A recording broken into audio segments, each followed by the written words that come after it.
اهلا بيكم. تفتكر التجاره الالكترونيه ممكن تخليك تستغنى عن السوشيال ميديا؟ احب اقول لك لا.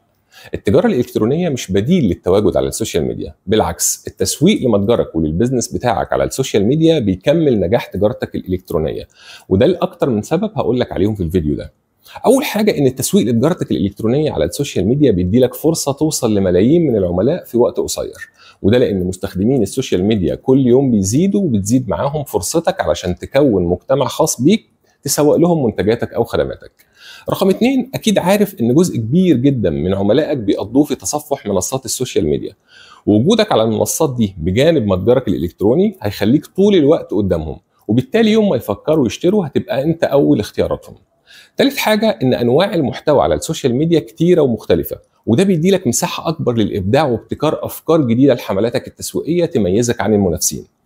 آخر حاجة إن السوشيال ميديا هتساعدك تحسن أداء تجارتك الإلكترونية بشكل كبير، لأنك بسهولة جدا تقدر من خلالها تفهم سلوك المستهلكين بتوعك، تعرف مشاكلهم إيه وشخصياتهم واهتماماتهم، إيه اللي بيضايقهم منك وإيه اللي بيدوروا عليه ومش لاقيينه عندك، وبالتالي تقدر تحلل البيانات دي كلها وتطور تجارتك الإلكترونية علشان تكون مرضية أكتر لاحتياجاتهم. علشان كده التسويق لتجارتك الإلكترونية على السوشيال ميديا تعتبر خطوة أساسية لو عايز توسع تجارتك وتزود أرباحك. لو استفدت من الفيديو اعمل لايك وشير واكتب لي رأيك في التعليقات. دمتم بسعادة.